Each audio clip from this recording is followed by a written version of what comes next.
Doctor ইউনূসের সঙ্গে বৈঠকে দেশের প্রশ্নে সব দল ঐক্যবদ্ধ থাকার ঘোষণা দিয়েছে আসিফ নজরুল। ছবিতে দেখতে পাচ্ছেন প্রধান উপদেষ্টা ডক্টর মোহাম্মদ ইউনূসের সঙ্গে বৈঠকের পর রাজনৈতিক দলগুলোর নেতারা আজ বুধবার 4 ডিসেম্বর 2024 রাজধানীর ফরেন সার্ভিস একাডেমিতে প্রধান উপদেষ্টা ডক্টর মোহাম্মদ ইউনূসের সঙ্গে বৈঠকে দেশের স্বাধীনতা, সার্বভৌমত্ব, অস্তিত্ব ও মর্যাদার প্রশ্নে রাজনৈতিক দলগুলোর ঐক্যবদ্ধ থাকার ঘোষণা দিয়েছে বলে জানিয়েছেন আইন উপদেষ্টা অধ্যাপক আসিফ নজরুল। তিনি বলেছেন, আজ বুধবারের বৈঠকে উপস্থিত রাজনৈতিক দলগুলোর নেতাদের মধ্যে রাজনৈতিক আদর্শের ভিন্নতা ছিল, তবে সবাই দেশের প্রশ্নে ঐক্যবদ্ধ থাকার কথা বলেছেন। জাতীয় ঐক্যের আহ্বান নিয়ে আজ বিকেলে বাংলাদেশ ফরেন সার্ভিস একাডেমিতে রাজনৈতিক দলগুলোর সঙ্গে বৈঠক করেন ডক্টর ইউনূস। বৈঠক শেষে সাংবাদিকদের সঙ্গে কথা বলেন আসিফ নজরুল। বৈঠকে ভারতে বাংলাদেশ বিরোধী বিভিন্ন তৎপরতা, আগরতলায় সহকারী হাইকমিশনে হামলা, বাংলাদেশের বিরুদ্ধে অপপ্রচার, বাংলাদেশের অভ্যন্তরে হস্তক্ষেপ ইত্যাদির তীব্র নিন্দা জানানো হয় বলে উল্লেখ করেন আসিফ নজরুল। তিনি বলেন, বৈঠকে এসবের বিরুদ্ধে বর্তমান সরকারের পদক্ষেপ ও সাহসী ভূমিকার প্রশংসা করা হয়েছে এবং সরকারের সঙ্গে একাত্মতা প্রকাশ করা হয়েছে। তিনি বলেন, বৈঠকে ভারতের বিরুদ্ধে আরও শক্তিশালীভাবে সরকারকে বিষয়গুলো অ্যাড্রেস করার কথা বলা হয়েছে। এই জন্য প্রবাসী বন্ধু ও অন্য বন্ধুরাষ্ট্রের সহযোগিতা নেওয়া এবং আন্তর্জাতিক সংবাদ সংস্থাগুলোকে ডেকে নিয়ে আসার পরামর্শ দেওয়া হয়েছে। পাশাপাশি সরকারের যোগাযোগ দক্ষতা ও আইনি দক্ষতা বাড়ানোর পরামর্শ এসেছে। আসিফ নজরুল বলেন, বৈঠকে ফ্যাসিস্ট আওয়ামী লীগ সরকারের সাথে 15 বছরের ভারতের সঙ্গে বাংলাদেশের হওয়া চুক্তিগুলো প্রকাশ করা এবং রামপাল বিদ্যুৎ কেন্দ্র সহ দেশের জন্য ক্ষতিকর চুক্তি বাতিলের দাবি জানানো হয়েছে। বাংলাদেশের প্রতি ভারতের যে অর্থনৈতিক নিপীড়ন, সাংস্কৃতিক আধিপত্যবাদের যে চেষ্টা, অভ্যন্তরীণ হস্তক্ষেপের যে চেষ্টা, সেটি নিন্দা জানান বৈঠকে উপস্থিত রাজনীতিবিদেরা। পাশাপাশি তারা ভারতকে মর্যাদাশীল এবং সৎ প্রতিবেশী সুলভ আচরণ করার আহ্বান জানিয়েছেন। আসিফ নজরুল জানান, ভারতে বাংলাদেশ বিরোধী যে বিভিন্ন প্রচারণা চালাচ্ছে, সেই পরিস্থিতি মোকাবেলায় সব সম্প্রদায়ের মানুষের ভূমিকার প্রশংসা করা হয়েছে বৈঠকে। পাশাপাশি যে কোনো উস্কানির মুখে সাম্প্রদায়িক সম্প্রীতির অটুট রাখার প্রত্যয় ব্যক্ত করা হয়েছে। তিনি বলেন, সবাই বলেছেন, আমাদের আর শক্তিহীন, দুর্বল ও নাথ জানো ভাবার কোনো অবকাশ নেই। যে কোনো ধরনের অপপ্রচার ও উস্কানির বিরুদ্ধে আমরা ঐক্যবদ্ধ থাকব, সাহসী থাকব।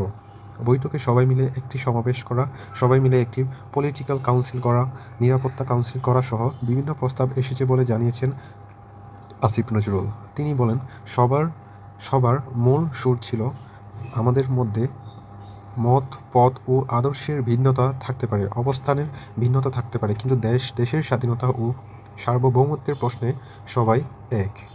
সবার উপরে দেশ রাজনৈতিক সমাবেশের মাধ্যমে এই বার্তা জানিয়ে দিতে বলা হয়েছে। প্রধান উপদেষ্টার সঙ্গে রাজনৈতিক দলগুলোর বৈঠকে বিএনপির স্থায়ী কমিটির সদস্য খন্দকার মোশাররফ হোসেনের নেতৃত্বে 5 সদস্যের একটি প্রতিনিধি দল অংশ নেয়।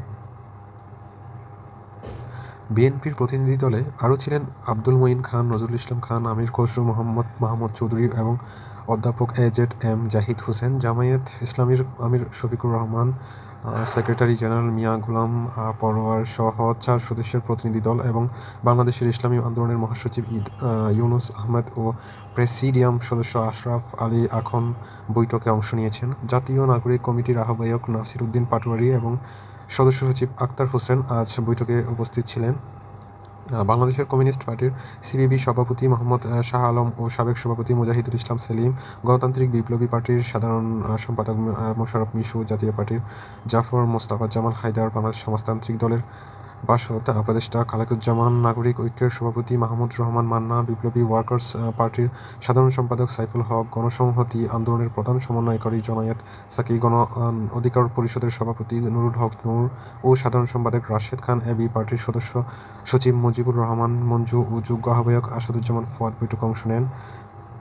বৈঠকে আরও অংশ নেন জাতীয় সমাজতান্ত্রিক দল জেএসডির শাহিদ উদ্দিন মাহমুদ, বাংলাদেশ জাসদের শরীফ নুরুল আম্বিয়া ও নজরুল হক প্রধান, জাতীয় মুক্তি কাউন্সিলের ফয়জুল হক লালা, জাতীয় জোটের এহসানুল হুদা, রাষ্ট্রীয় সংস্কার আন্দোলনের হাসনাত কাইয়ুম, বিকল্পধারা বাংলাদেশ একাংশ, নুরুল আমিন ব্যাপারী, ভাসানী অনুসারী পরিষদের রফিকুল ইসলাম বাবলু, বাংলাদেশ খেলাফত মজলিসের মামুনুল হক, খেলাফত মজলিসের আব্দুল বাসিত আজাদ ও জাহাঙ্গীর হোসেন, জামায়াতি উলামায়ে ইসলামের আব্দুর রব ইউসুফী, মঞ্জুরুল ইসলাম আফেন্দি, এনপিপি ফরিদুজ্জামান ফরহাদ, বাংলাদেশ এলডিপি মহাসচিব শাহাদাত হোসেন সেলিম, বাংলাদেশ খেলাফতি আন্দোলনের মুফতি ফখরুল ইসলাম, গণ অধিকার পরিষদের ফারুক মহাসচিব, সদস্য সচিব ফারুকী হাসান, জাতীয়তাবাদী গণতান্ত্রিক আন্দোলনের এনডিএম-এর ববি হাজ্জাজ জাগফার, একাংশ রাশেদ প্রধান, এনডিপির আবু তাহের প্রমুখ, আরও কিছু রাজনৈতিক দল ও সংগঠন নেতারা বৈঠকে উপস্থিত ছিলেন। জাতীয় ঐক্যের লক্ষ্যে ছাত্রনেতারা রাজনৈতিক দল ও ধর্মীয় সংগঠনগুলোর সঙ্গে বৈঠক করেছেন প্রধান উপদেষ্টা। গতকাল মঙ্গলবার জাতীয় ঐক্যের উদ্বেগের কথা জানায় প্রধান উপদেষ্টার প্রেস উইং। গতকাল সন্ধ্যায় বৈষম্য বিরোধী ছাত্র আন্দোলনের সঙ্গে বৈঠক হয়। আজ হয়েছে রাজনৈতিক দলের সঙ্গে বৈঠক। আগামীকাল প্রধান উপদেষ্টায় বসবেন ধর্মীয় নেতাদের সঙ্গে।